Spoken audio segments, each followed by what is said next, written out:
the entertainment highlight of the week. Red Ray Gun Limited presents The Benji and Nick Show. Hello. Hello. Good morning. Good day. Good afternoon. Good evening. Goodness. Good toes. What? What? Loch Ness. I nearly to missed myself? it. I only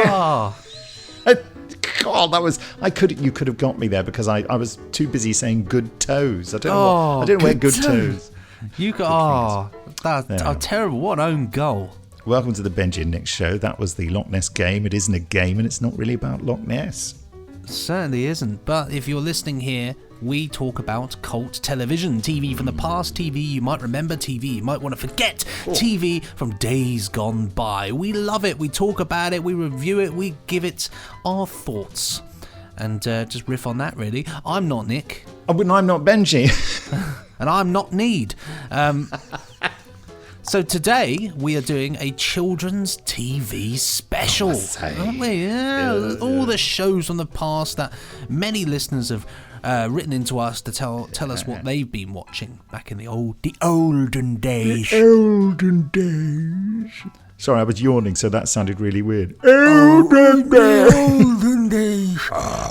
As well as that, then later on we'll be chatting to Jamie, son of Jerry Anderson. If we're lucky, he's a very busy man, isn't he? Yeah, I think he thinks he'll be available today. But anyway. A busy man. Busyman. And in a moment, your emails sent to podcast@nicholasbriggs.com. But first, the Benji and Nick Show is proud to be sponsored by The Village Shop, the online e-store run by the Unmutual website and Coit Media Limited, your one-stop shop for all things Prisoner, Danger Man and Patrick McGowan, including DVDs, Blu-rays, books, CDs, audio dramas, clothing, photos, homeware and gifts. New items are added weekly. And there's my phone dinging. Oh, where is my phone? It's really annoying me. It keeps dinging and I have no idea where it is.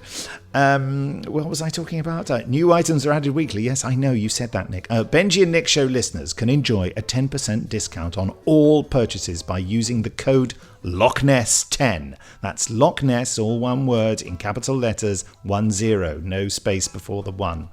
And no space between the 1 and the 0. Loch Ness 10 at the checkout. Use it.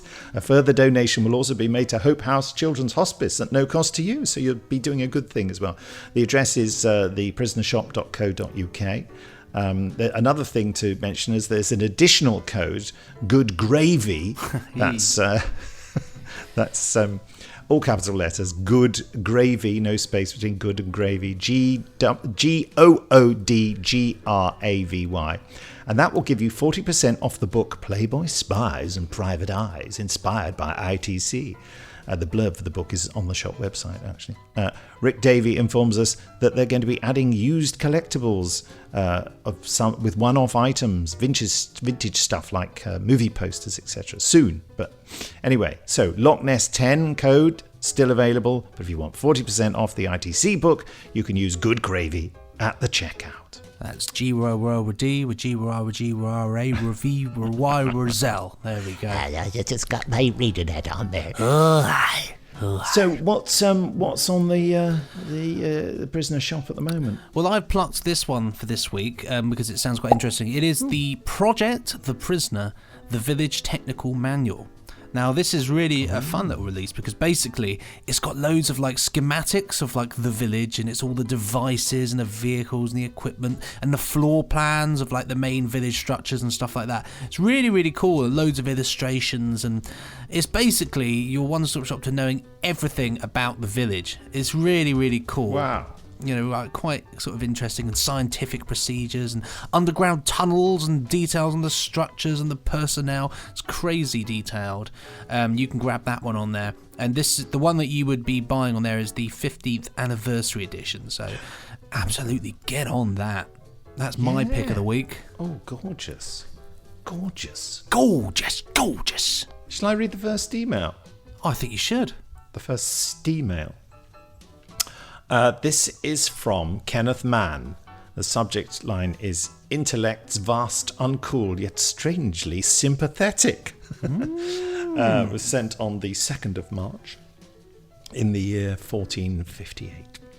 Regarding your forthcoming children's TV special, I have something to bring to your attention. In 1919, H.G. Wells brought out his book, The Outline of History, an early attempt to give an account of the entire history of humanity in one book.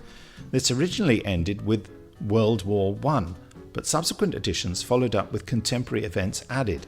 After Wells's death, the task of updating future editions to include World War II fell to Raymond Postgate, the father of Oliver Postgate. So there is a connection between the War of the Worlds and the Clangers. Fantastic. Oliver's mother was a Lansbury, the same family as Angela Lansbury and Bruce Lansbury, who was producer of Mission Impossible and Knight Rider. Yeah, these are great facts. Some powerful blood there, isn't there, really? God. Keep up the good work, Ken Mann, feverishly working on his big board covered in photos connected by pins and string. Well, Neil Allen has written in here. Subject on this one is preschool TV. And this was sent on the 4th of the 3rd, 2020 at 10:11. And it's a picture of Bagpuss. Yeah. I love a bit of Bagpuss. And the Moomins. A picture. I love the Moomins as well. And that's my doorbell. Can you hear that? Yes, I thought it was the Moomins. I thought I closed the app. I thought I closed my doorbell app, but apparently not. Is it anyone interesting? Is it the Moomins? I don't know. I've just closed it off again because it's interrupting my flow. Hi guys. It has to be the Fuzzy Felt Moomins and Bagpuss. It still makes me feel warm when I watch them. It seems half of the kids' TV in the early 80s was poorly dubbed Eastern Europe TV. I bought the West German show Tim Tyler. The Boy Who Sold His Smile to the Devil, as I remembered it's as a kid in the 80s. And the trouble was, it was in German, and I had to watch 20 hours of it. It still brought back nostalgic memories. Happy Loch Ness, Neil, sent from my iPhone. Yeah, it's funny, actually, because I put a post out on my personal Facebook page, actually. And, Lisa Bauman commented on that and reminded me of Bernice Summerfield. The singing, ringing, pinging tree. Oh, yes. With another strange sort of, all these weird kind of I hated TV all those shows. things, yes. There's a lot of odd things like that, isn't there? I was obviously some kind of proto-xenophobe. If it was a foreign thing, I'm not watching that. No way. The Benji and Nick Show children's TV special Stop It and Tidy Up, the subject of this one was sent on the 4th of March in the year 2201. Yeah. It's from Tom Nichols. He says, just last week, when pondering whether I had any cult TV gems to contribute to the Benji and Nick treasure trove, one particular programme repeatedly surfaced in my memory. Don't be a fool, man, I kept reminding myself every time the programme in question resurfaced. That's a children's TV show. Benji and Nick are adults who talk about grown-up things like taxes, the traffic on the M25, and Doctor Who, a show that, as we all know, is exclusively for adults and has never once been geared towards minors. Very true, very true. So imagine my surprise when towards the end of last week's podcast, you announced that this week's podcast would be a children's TV special, ! With the stars aligned, it would be remiss of me not to take the opportunity to bring your attention to Stop It and Tidy Up. Stop It and Tidy Up is a British children's animated cartoon television series produced by CMTB Animation and Queensgate Productions in 1987 and screened on BBC One from the 12th of September to the 5th of December 1988. The episodes feature two protagonists, Stop It and Tidy Up, interacting with various other inhabitants of the mythical land of Do As You're Told. Each episode, I do remember friends of mine talking about this, by the way, and saying, you ought to watch it. I remember it. And I was saying, no, I'm not a child. Each episode was 5 minutes in length and narrated by none other than Terry Wogan. The series was created by Charles Mills and Terry Brain, who had previously created the claymation series The Trapdoor. Do you remember that? In absolutely. 1984. I was going to say, it's absolutely is pretty much is and looks like a spin-off of Trapdoor. And partly funded by the Tidy Britain Group. The third member of the team behind the show was animator Steve Box, who later gained success after moving to Aardman Animations. The characters all have names representative of typical chores or commands children hear a lot. There are the two B's, behave and be quiet, go to bed, eat your greens, and so on, with the antagonist being the big bad I said no. I grew up in the 90s, born in 1991. I grew up in a 90. I did, and a wee Willy Winky hat. And it was a staple of my childhood, but seemingly nobody else is my age. I should even still have a DVD of the series stashed away in my parents' house, which I bought around the age of 19 for a nostalgia binge. You were having nostalgia at the age of 19? Goodness me. For me, Stop It and Tidy Up is one of those shows where the colourful, messy animation style, coupled with the quirky noises of the characters' speech, in inverted commas, is a perfect recipe for leaving those unique sensory imprints on a child's memory that form a very personal connection. I've no idea how it would come across to someone who didn't grow up with it, but would be keen to find out if you fancied running it through the Nick and Benji review gauntlet. Finally, on a personal note, and as this is unrelated to the podcast, I shall leave it up to you to decide what to do with this section.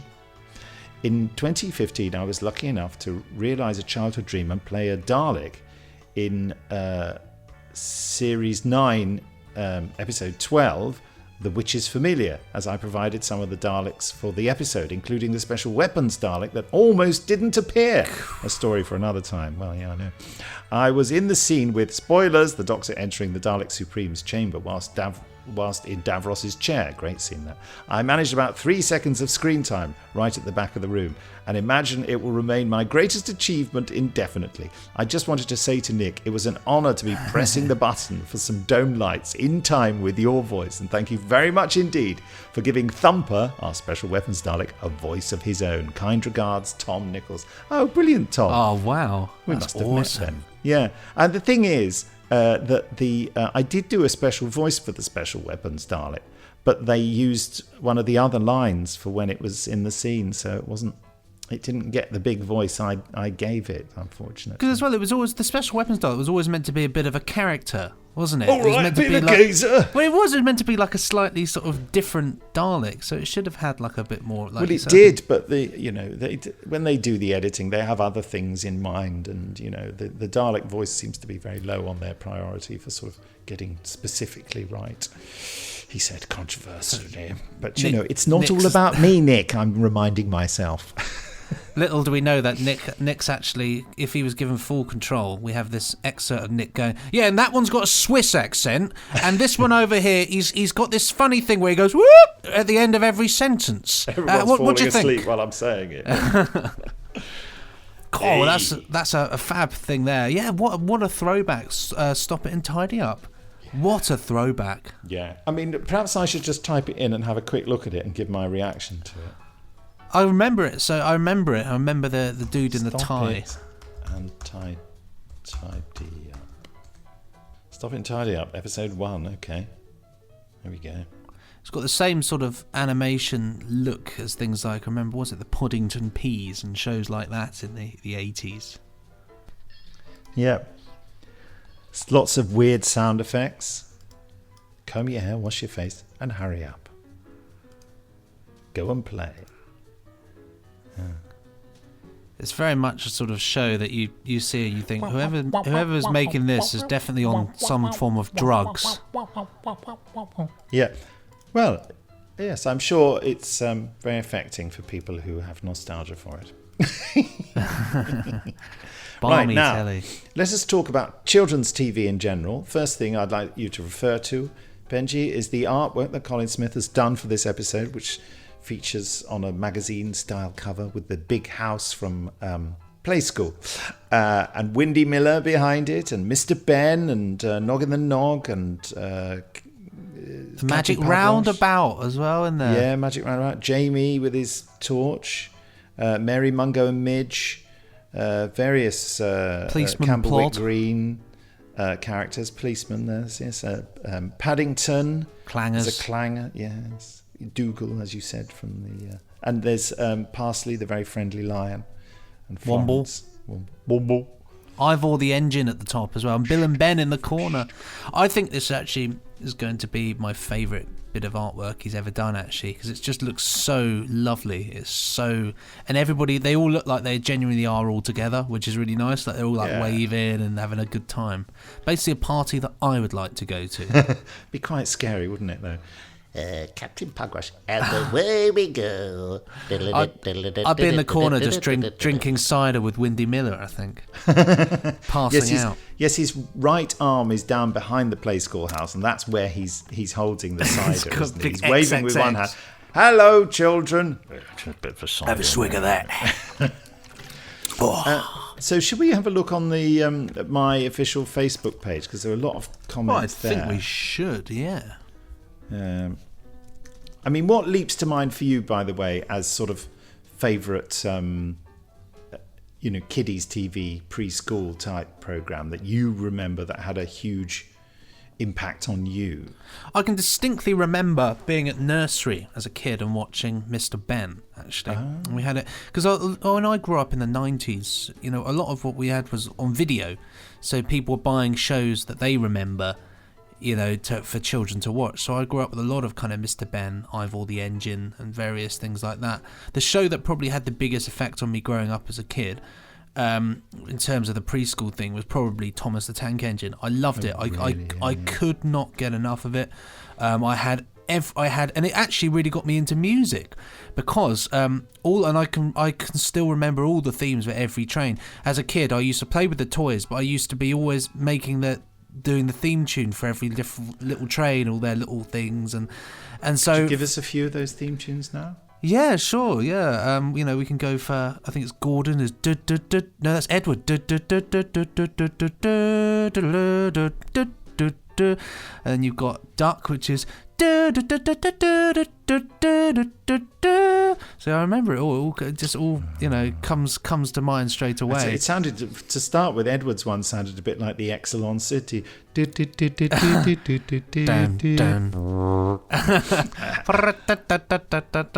But yeah, I love that. I remember having a Nog in the Nog cassette tape that I used to listen to as well, and all those old shows. There's something.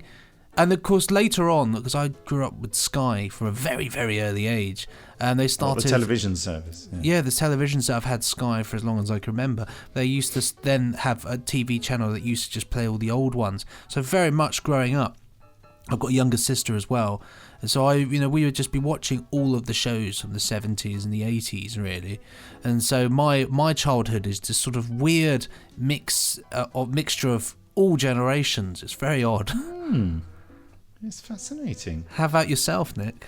Well, for kiddies shows, I mean, I had all the classic ones that had been made in the 50s and were still being showed in the 60s. I mean, Andy Pandy, I think, was made in 1952 or 55 or something. Terrifying. Yeah, and they just made a series of it. It held the world record, the Guinness Book of Records record, for being the most repeated television program at one point, because they made a set number of episodes, which I think might have been like 52 for a year. Wow. And they just got repeated in a constant cycle ever since the first broadcast, just over and over and over again. But I suppose it really does kind of set the bar for what preschool kids telly is all about. It's inventive, it's interesting and stimulating, and it has very much its own identity, doesn't it? And Bill very and Ben. nearly unwatchable now. Oh gosh, yes, certainly Bill and Ben, yeah. Oh, Bill and Ben. Well, Andy Pandy, I was thinking. Oh, sorry, I meant Andy Pandy. But sorry. Bill and Ben, I used to love Bill and Ben. It's almost like, I recognise the slight Dalek tones of Peter Hawkins in there. Yeah, and I remember my mother getting really cross about Bill and Ben because these two, Bill and Ben, the flower pot men, and they just come out from under flower pots, don't they? At the beginning of the programme, and they just have little pointless adventures with their friend Little Weed, who's a weed next to them, and who goes, "Little Weed," and they just spend ages coming out from the flower pot and walking around. They go, flip hop, and there was the big fear at the time that a whole generation of children would grow up not being able to speak because they'd been watching the flower pot men. I mean, people were genuinely scared by that. notion. God, it's just crazy, isn't it? So really? those ones were my key ones. I mean, I think later on, I really did love Camberwick Green and I love Trumpton Camberwick Green. and Chigley. Chigley, I mean, I was already getting a bit too old for it when Chigley came along, but yeah, and the sort of the recognition and warmth you felt when it was an episode you'd seen before, because inevitably these things were just constantly repeated. And that was, you know, you never thought, oh, I've seen this one. You thought, oh, I've seen this one. Yeah. You know, but children love repetition. When it's comforting, Children love isn't it? repetition. You know, I've got a Children VHS. love repetition. They do love this. It's Children the mind. love repetition. Oh, there are no children listening. I shouldn't have done that. But I've got VHS tapes that I taped at the time back in the 90s with all the I can remember all of the continuity between and the presenters' banter and all stuff like that. And I must have watched that tape so many times, and I'm surprised it even works. And that tape is like the holy grail to me. Like I will keep that for as long as I live, even if I'll never be able to watch it because tape players will no longer exist. It's Not like exist. And it's, but even now when if I feel awful, if I feel really unwell, I moved into this house 2 years ago, pretty much like about 2 weeks moving into this house, I was really unwell, like I was so sick, and I hadn't got a bed frame, so I was stuck on a mattress on the floor. A bed frame, and the only thing that I could do to make myself feel less horrible is just to watch that old tape, and I just was totally taken back. Oh. Funny that, isn't it? Childlike sort of Were you qualities. sucking your thumb and rocking gently? It was Chuckle Vision, so I was just having the time of my life. But that's so much. That's not so much, early children's telly, is it really? No. Oh God, I'm so sorry. Should we look on the Facebook page? James Macaronis said, "I'd hope Benji watched The Trap Door." There we are. Of course, I watched The Trap Door. Did he ever catch Oscar's Orchestra? One of those shows. You're yes, sure? That was you must have dreamt. That was a weird show about it. It was like a cello or something or another, like a talking cello. And that's funny enough. It's like a flying piano with a load of people sitting on it. It was something weird like that. That, funny enough, I remember from the continuity on the tape that I was just talking about, because they had an advert for that on there. Yeah, I never really watched it. I can't say I enjoyed it, but I remember it. I don't. Too late for me. Neil Kenny says, it was December 2017 when I met the delightful Fenella Fielding. I shared a minibus with Fenella Fielding going to Port Merion, who was happy to sign the Dougal and the Blue Cat LP. Dougal and the Blue Cat was, of course, the movie version of the Magic Roundabout, wasn't it? I can still recall her line, "Blue is beautiful, blue is best. I'm blue, I'm beautiful, I'm best." That was my Fenella Fielding. Very good, very good. Alex Pass says, remembering my nan buying me this, it's a book of Watch with Mother, the original black and white classic, it says. But the only black and white tape I wanted to watch was Seeds of Death. Ha ha ha ha. Okay. Mark Bosley said, Oliver Postgate made a mighty contribution. Also, yes. Scooby-Doo, Rent-A-Ghost, The Changes. I know Nick hates it. Do I hate it? Did I hate The Changes? Yeah, we did. We destroyed the Changes. Was absolutely annihilated. I don't remember hating it. I think you hated it. I think I was sort of. I don't know if I did hate it. I think we both just didn't like it, but accepted it for what it was. Dry as a bone, wasn't it? Yeah, I like the music though. So it's good enough, Mr. Ben Moondal, Rod Hull and Emu, who did a Doctor Who parody or two. He did, yes. There were these Dalek dustbins chasing him around. He was called Dr. Emu, that's right. And these Dalek bins had sort of ring modulated voices, and they're going, rubbish! As the bins opened up as they were going along. Rubbish! Swap Shop, Wurzel Gummidge, Blue Peter. There were so many great shows in the 70s and 80s. Well, it's all nostalgia, isn't it? Nick Reese says, being a child of the 60s, it was the early 70s showings of children's TV. I remember Mr. Ben was and still is my favourite. I remember I found the cheapness of the animation ridiculous in Mr. Ben. I found that very offensive. I loved it. I loved the simplicity of it. Actually, I think the thing about Mr. Ben is the music again makes that one particularly for me. The music is just so wonderful. Duncan Lamont did it, who's famous for a lot of his KPM stock music. Really? I thought it was the guy who played Galloway in the in Death to the Daleks, Duncan Lamont. Yes, he did the music. Yes. Didn't idol. Too contrary. Mr. Ben is wonderfully comforting, but also I remember when it came on, you'd see the various costumes on that opening title sequence, and I used to get annoyed because there were certain ones which I just never ever saw the episodes for. So I used to get really wound up when they'd be like, "Oh no, it's the knight again. We've seen the knight. I want the chef." They were going to do a movie version, I think, in the 90s, and John Hannah was going to play Mr. Ben. And he went on Radio 1 and did this really quite dark, intense interview where he was talking about the psychology of it. And I think that put everyone off, and the movie never got made. Yeah, well, that's ridiculous, isn't it? You know, I have to say, I've always liked Could have been a wind-up. I've always liked the idea of a live-action Mr. Ben. I don't understand why they. Well, Nick Reese here says he's always thought of it as the children's TV version of Doctor Who, as he randomly turned up often in different time periods, fixed people's problems, and then he disappeared before anyone had time to thank him.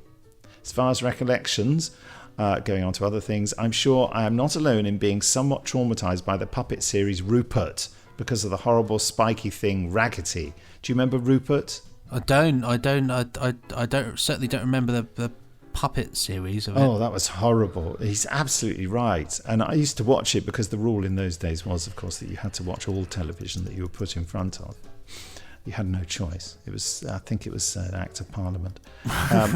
And my mum used to say, "Are you watching Rupert?" He said, because it was someone doing the narration, and they always said, "He said." She said, when you thought, I know who's talking because you've got a shot of them jiggling around. Stop saying he said, she said. It used to drive us absolutely mad. Bonkers. Also, I'm old enough to remember the mostly forgotten first series of Rainbow and that abhorrent abomination that was Bungle version 1, played by John Leeson. Have you seen this picture? It looks like it's a mock-up. Have you seen it? Have you seen it? On my official Facebook page. Oh, crikey. Bungle. I mean, it looks horrific. That's terrifying. It is a total abhorrent abomination. You wake up in the middle of the night, see that at the bottom of your bed, you know you're going to die. He said, it's another oddity that I'm beginning to think I've made up, as no one else seems to remember, is a show called The Magic Fountain. Oh, by the way, he said that the costume for that Bungle, didn't that costume turn up later in The Shining? As I recall, The Magic Fountain, it wasn't animated, it was just flat artwork with the occasional whip pan or slow zoom for added effect. I think it was narrated by Edward Judd, he of the Think Twice, Think Bike. Yes. Do you think once, think twice, think bike? I could go on, but I won't. Well, I look forward to hearing other people's children's... Sorry, carry on. He said he looks forward to other people's children's TV reminiscences. Yeah. Oh, Edward Judd was also the first man on the moon. The H.G. Wells film. Yeah. Well, good film film of H.G. Wells. But you can't find it. I can't find any. I can find it's mentioned on a forum, on Digital Spy forum, but I honestly cannot find anything at all of it. So that's interesting. Ryan McGivern says, one obscure CITV show comes to mind, Spooks of Bottle Bay. I used to love that show, made by the same folks who created Button Moon. Looking back, Spooks still has a charm for the production. You see the picture there? That's interesting. That is really interesting, isn't it? Yeah, quite funky. Yeah, quite funky. That. Stuart Mitchell says, Bagpuss is still my favourite by a long way, and I own a Bagpuss tea set painted by Emily Firmin, Peter's daughter. And of course, I always had a strange... but Emily loved him. I had an email conversation with Peter once, and he told me how baffled he was that there was an oil field called Bagpuss. I always had a strange relationship with Bagpuss. I can't really work out if I liked it or if I didn't like it, and I don't really know why. I was too old for it. Yeah, that makes sense. I was aware of it because everyone used to talk about it. We will fix it. We will fix it. The little mice, aren't they? Yeah. Mark Crozer says, one of my faves was when I was a nipper was the highly psychedelic Chorlton and the Wheelies. Utterly bonkers fun. I remember that. Again, slightly too old, but I remember. Chorlton and the Wheelies, yeah. There's so many lovely, I used to love Sooty and Co. Oh, yeah. The Sooty and stuff with old Matthew Corbett, who, of course, before him would have been Harry Corbett, your generation. That's the one I remember. Bye-bye, everybody. Bye-bye. Yeah, it's funny. Yeah, Say that with a custard pie on his face or something. I tell you, the interesting thing about Sooty is that really does have the power to keep going, doesn't it? Because it's still absolutely, it's still doing very well at the moment. It's still keeping going, and doing it. So I think, has it got an ITV series on right now? I don't know. I know the Sooty people contacted Big Finish to see if we'd be interested in doing a series of it. An audio series with a Sooty who doesn't talk. Yeah.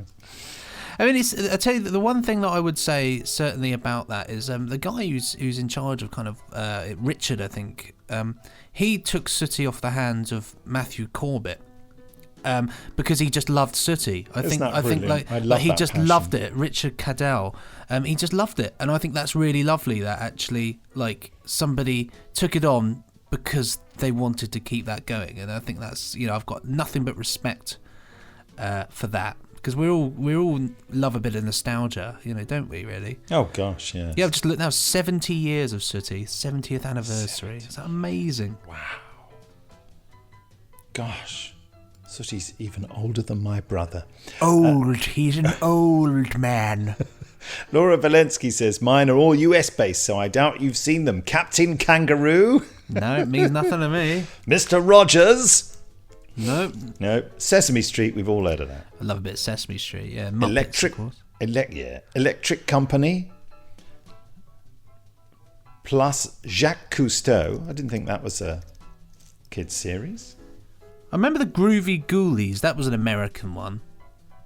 Do you remember Jacques Cousteau used to talk about diving down to the bottom of the sea? No, Jacques Cousteau is a famous oceanographer. I'm afraid I do not know. It's very French. Yeah, I didn't think it was a kids series. And Cosmos. No, I didn't see none of those. Yeah, Carl very Sagan. obscure. You know Carl Sagan? I know Carl Sagan. Yeah. A brilliant guy. Yeah. I didn't think that was it. But then it later became Thundercats, which I've heard of, but never really watched. Of course, Thundercats is iconic, yeah. What's their they had a catchphrase, didn't they? So like Thundercats, rah, rah, go, or something. Something like that, yeah. Star Blazers. Is that like a blazer that's the first thing I thought was Star Blazers. I thought like some funky sci-fi blazer range. And He-Man. Of course, you've heard of He-Man. He-Man, yeah. I've got here's an interesting one. I've got my great uncle is commented with Hop Along Cassidy being what he would have watched. That was when was that? He must have seen that at the cinema. Yeah, well, that's what he remembers. When did that even come out? That's a long time ago. 50s. Yeah. I've got a few people on there. I've got Richard McQuaid here says Postman Pat, Fireman Sam, Count Duckula, and Huxley Pig. Fireman Sam went through several incarnations, didn't it? I remember watching the different DVDs with my son. It kept being sort of really funked up. Yeah, I mean, like the problem I have with a lot of these things, like Postman Pat and Fireman Sam, is that they've now become totally ridiculous. Like Postman Pat was just your local postman, and now he's got like a helicopter, driving around this Welsh valley in like a special delivery robot or something. You think, crikey. And they did a movie, didn't they, of Postman Pat, which is... I bet that bombed. I don't know whether they did. I can't remember. Stephen Mangan did the voice. Yeah, solid choice. But yeah, it was all about a talent competition. It was basically the X Factor or Britain's Got Talent kind of, it's very weird. I remember it like it was a sort of weird dream, that film. Now when you mention it, yeah, totally, that's funny, isn't it? Paul Carrington says Pipkins. Do you know Pipkins? Pipkins, yep, I know Pipkins. Not to be confused with Norman Pipkin. Don't laugh at me, I'm a fool. I'm a fool. It was Hartley Hare, who spoke Terrifying. like that, wasn't he? Absolutely yes. Now listen terrifying. to me, Pig. He was so sinister, wasn't he? And Pig just spoke like that, didn't he? It was my Pig. Absolutely diabolical. Bagpuss and the Herbs. You don't remember the Herbs, do you? I remember the Herbs, yeah. I'm a very friendly lion called Parsley. That was on a lot when I was a kid. Yeah, and then they did. Parsley had his own series. He had a spin-off due to his popularity. What was it called? Parsley? Parsley? Parsley the Lion? Parsley, yeah, probably just Parsley the Lion, yeah. Which was probably on when I was a kid as well. Lovely voice Parsley had. Who did Very the voice calming, of Parsley? wasn't it? Very calming. Can we find out kind who of- did the voice of Parsley the Lion? Pipkin's Bagpuss and the Herbs. Paul Carrington says, sounds like a 60s psychedelic band. Gordon Rollings. Gordon Rollings. What else did he do? He did Superman. He played a fisherman in Superman 2. A man in a cap in Superman 3. He was in Give My Regards to Broad Street, you know, that great Paul McCartney film that not many people remember, you know, and he played a monster in that one, you know. He was an inmate in Pink Panther Strikes Again. He was the second man at the airport in Summit to Hide. A Do you night know, I porter think in I know Carry On who Doctor. it is. Gordon Rollings. Hey, he was in another Beatles film here as well. Hard Day's Night, in which he was a man with a sandwich in a pub. Yeah. There we go. I know that when you said Superman, I remember him saying, Gordon Rollings, have you seen his face? Yeah. I can't believe he did the voice of Parsley. There you go, you see. I bet he was in Catweasel. It doesn't say he was in Catweasel, but No. maybe he was in... Hold on. He would later appear in Wurzel Gummidge. Ah, that's what, that's yeah. what it is. Who did he yeah. play in Wurzel Gummidge? Gordon Rollings, Wurzel Gummidge. We're going down a real wormhole here, aren't we? The forgotten voices of children's... Who did he play in Wurzel Gummidge? That's all I want to know. He's in the Kenny Everett Show. Yeah, he had a very expressive face, didn't he? And a He sort of did. wah, wah, wah expression he could do very well. Oh, he played a postman in one of my favourite episodes of Wurzel Gummidge, The Return of Dolly Clothespeg. There you go. Definitely Wurzel as good the casting. Chews. Yeah, sad episode. He was in Deja UXB as Mr. Baker. The New Avengers, Bridlington. As Mr. Baker. He only ever played Mr. Baker. Yeah, he's very well known for that part. He like, for some reason, any extra role that he got, he would just automatically assume the identity of Mr. Baker.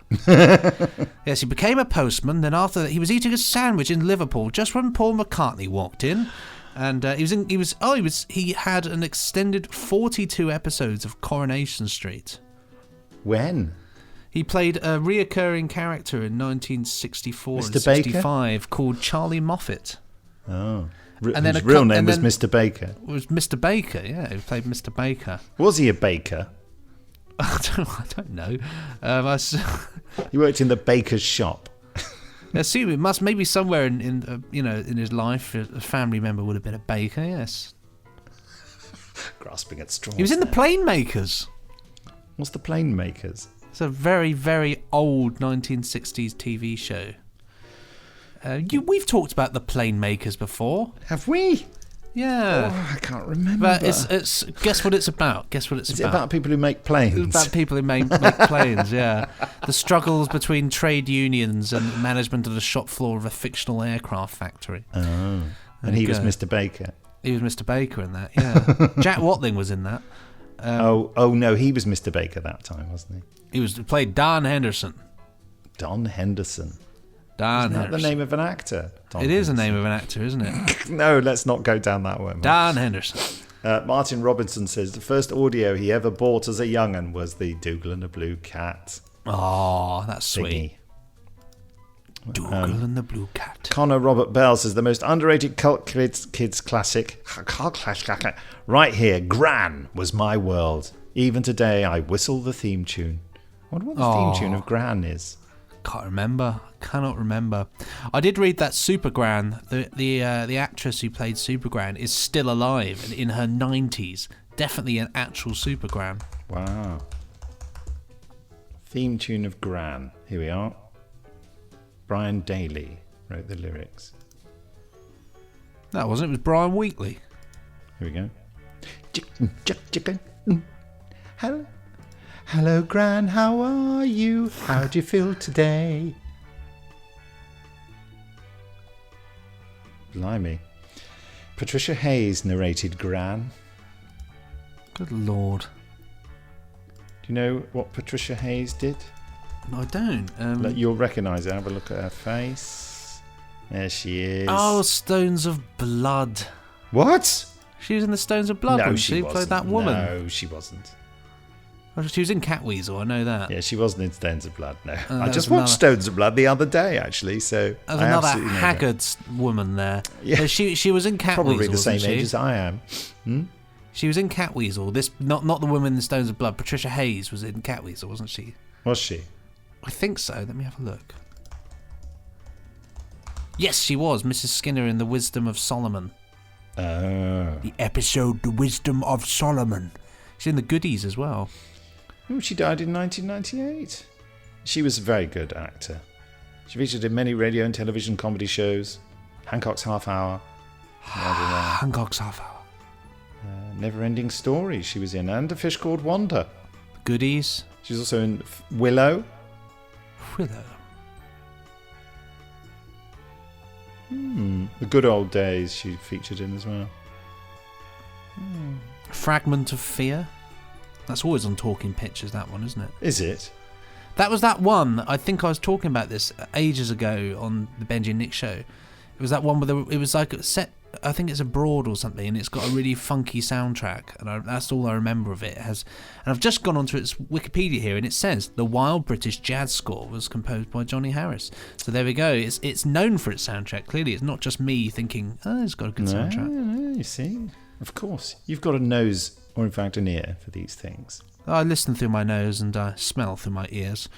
It's a talent of mine, I must say. Well, goodness me, we could just go on listing things, couldn't we? Jamie and the Magic Torch, which Colin Smith mentions. Which Jamie Robertson from Big Finish allegedly was named after. Really? Apparently so. That's it had a very distinctive theme tune. It was like, Jamie!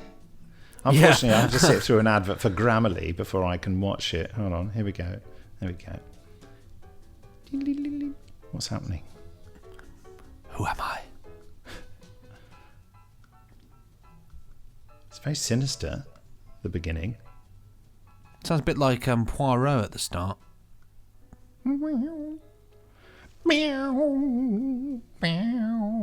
Sort of cat sounding guitar, electric guitar. Meow. Meow.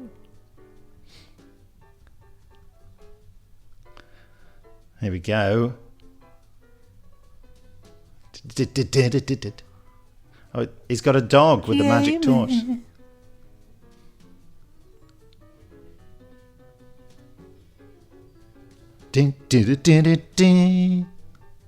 G-Man. I'm in the marathon.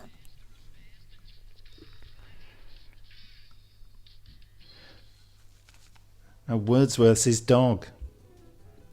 And they're going down a helter-skelter into adventure, which is where I feel we should go now by contacting Jamie Anderson. It's very true. Jamie!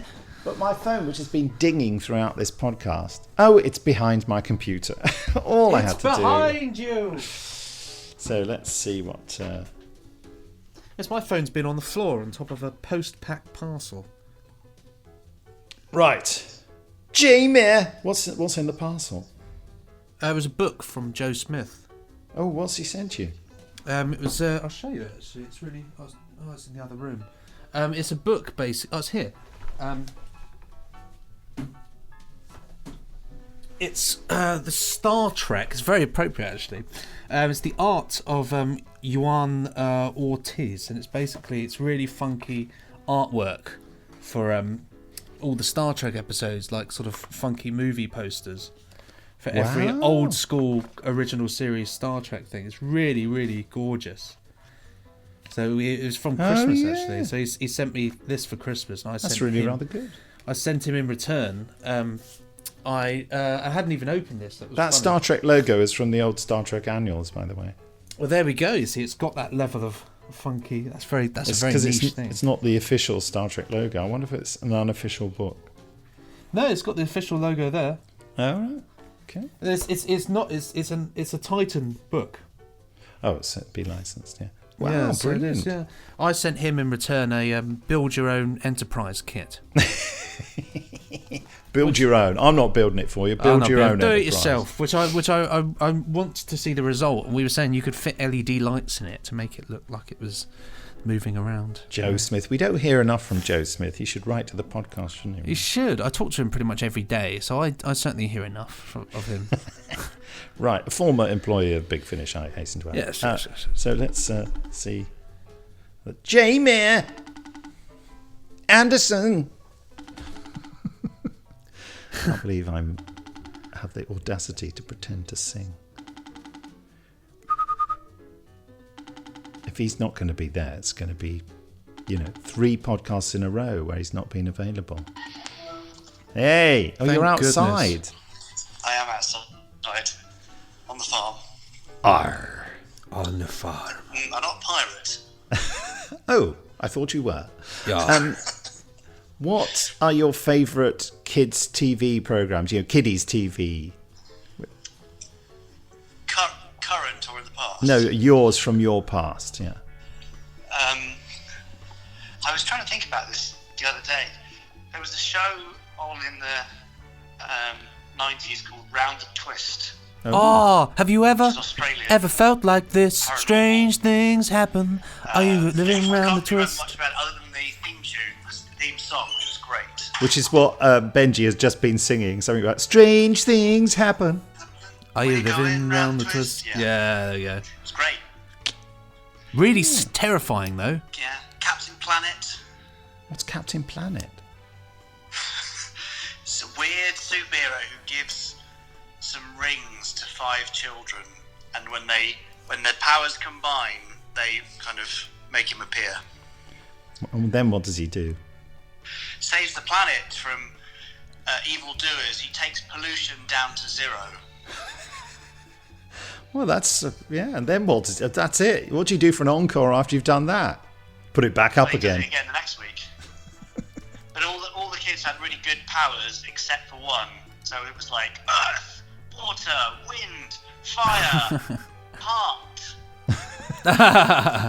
Running out of ideas. The heart kid was like the lame one that got a bit bullied. It's very mean, really. Yeah. That was back in those days. The older days. It was. Well, it was in colour, so, But you don't remember any other things like Andy Pandy and the Wooden Tops. So that's I had a VHS of Watch with Mother, right. which had Bill and Ben. I had an episode of Andy Pandy on. I can't remember what else was on there. I mean, I watched it obsessively, but I didn't really like it. No. And that Little Weed I found frightening. Little Weed. Oh, that's God, that's a really crazy. good, That's really really good Little good. Weed impersonation. Could you do it again? That's right. I can't get my voice that high. Amazing falsetto, yeah. That's what we call you. A really rubbish superhero who lies about everything. The amazing falsetto! False Eto. My name's Eto. False Eto. Shut up. Name's Eta. Oh, dear. Wow. It's interesting. Benji talks about how he had old VHS tapes of old kids' programs as well. So it's a bit of a link there. Yeah. Oh, he's come indoors from the farm now. Yeah, I've just taken my coat off. Me coat. And Take what are me you doing on the coat show off. this week? 'Cause you haven't spoken to me for ages. I know it's been 3. I thought it was going to be 3 weeks in a row. We wouldn't speak to you. We've been talking about kids' TV, which is why I asked you. That's weird. Yeah. Yeah, I know. And what was Benji's top one? My top one? I don't know. I mean, the one that I suppose Thomas the Tank Engine was really my top one as a kid. Yeah, I did watch Thomas. I've got a great picture of me on a ride on Plastic Thomas for my second birthday, I think. So I don't remember it. And then for my third birthday, I had a Thomas the Tank Engine cake, and I had a Thomas the Tank Engine duvet cover. What did your dad think of that? I think he quite liked it because it was cute and modelly. Modelly. It didn't compete with any of his shows, whereas Doctor Who, he was less fond of that. Or Star Trek, yes. Yeah. Anything sci-fi. Have you got a random question for Jamie before we send him on his way? Yeah. Random question generator. Go for one that I've not used before, just to vary the questions Well, up. why not? Yeah. What is your favourite flavour of ice cream? What is your favourite flavour of ice cream? Oh, come on. It's the best you can do. That's all we've got this week for you. Yeah. You don't know, do you? I tried egg and bacon ice cream a while ago, That sounds horrible. which I thought would be disgusting, but it was actually rather delicious because the bacon in it was candied bacon. Ah. And obviously egg, is naturally a kind of desserty, cakey element anyway, so... I am bizarrely, salivating slightly at the thought of it. Oh, no. Salivating at the thought of my candied bacon. It wouldn't be the first. Well, no, but Otherwise, salted caramel with actual bits of salt in, like, visible large salt crystals. yeah, I often go for salted caramel. I was going to say mint choc chip, but Mint choc chip for me every time. What's yours? well, I was going to say mint choc chip, but I think You I'm can't going say that now, so what is yours now? I want to say salted caramel. Salted mint choc chip caramel. Well, that's the two. Salted caramel. That's the two I'd have. Because there's some great ice cream sellers in West Bay, near where I live, and I quite often, as you know, go down to a restaurant on the beach. That's in the summer, and have hake and chips, and then on the way back, I pick up an ice cream from one of the sellers there, and I'm thinking back to that. Oh, I hope the weather gets better soon. I can do that again. There've been many times, haven't there, Jamie, when I've texted you and FaceTimed you while I'm indulging in that particular pleasure. I've got quite a lot of pictures of fish chips and beer on my phone. It's the dream. It's the dream. I did send Jamie, Benji, I sent Jamie a picture, a video of some egg and bacon that I cooked the other night. Yeah. I'd been out and I haven't had any alcohol for a long time, and I went out and I drank non-alcoholic beer, and then I had 2 pints of real beer. And when I got home, I wanted to go to the kebab shop, but I was frightened in my slightly drunk state that the people in the kebab shop might have coronavirus.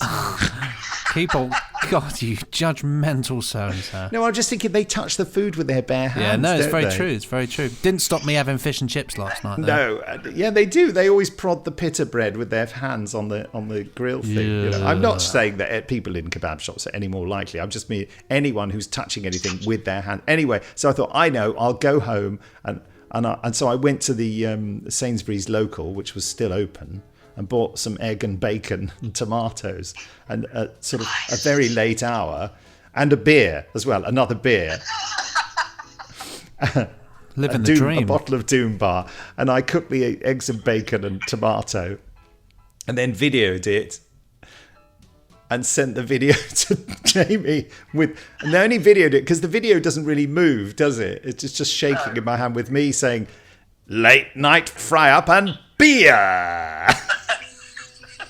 A breakfast of doom. Breakfast of doom. So, folks, if you think that your life's out of control with bad eating habits, just listen to that story to remind you you're not as bad as me. Yeah, just be grateful you're not Nick Briggs. Yeah. And that is the message of this podcast. Thanks, Jamie. It's been lovely speaking to you. Talk to you later. Thanks for having me again. It's lovely to be back. Thank you. Thank you. Ta-ra! Bye. Ta-ra. There we go. Did that confession appall you, Benji? Did disgusting. Nah, it's that's like the hangover breakfast, and so all I think is you've just done it. You've just got an early start, kind of preventative measures. I think I might have it again today. Why not live that dream? That's I'm going for a Greek meal tonight, so I'm well up for a bit of Greek, bit of clef de Oh, co. lovely. Yeah. Now, what are we going to do next week? Well, we were thinking about doing Planet of the Daleks episode 2, but then the other day, was it yesterday and the day before? Yesterday. I became obsessed while I was doing a Big Finish recording. There was something in the script about following someone. And I started singing to the director, "Time and tide waits for no man, while the river flows to the sea. So if you want to fight for what you think is right, follow it." And she's Follow like, me. What are you talking about? So I immediately found it on YouTube.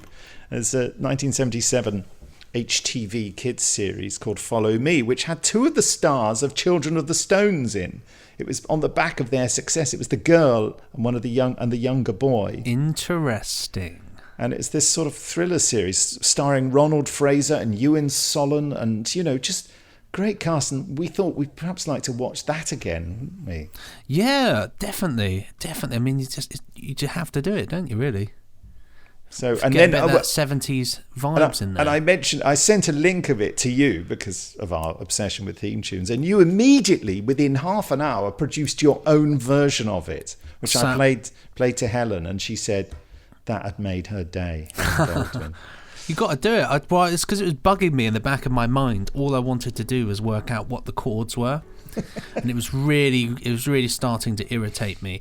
And so I picked up my guitar, pretty much figured them out because it's like two or three chords. I think it's like D, A, and F.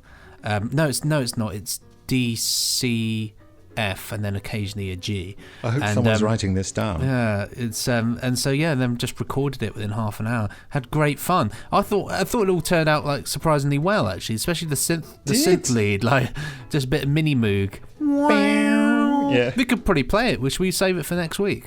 Yeah, we'll play it next week. Yeah, cool. So Follow Me is what we're going to do. Episode 1 of Follow Me. Follow me. Yeah, there we go. So on that bombshell, I love the way we both moved in like a pair of sort of giraffes going to eat a leaf or something. Oh. Well, it's a goodbye from me. And don't forget to send your emails in to podcast@nicholasbriggs.com. We will continue our chats about children's TV. I have no doubt of that. Anyway, it's also goodbye from me.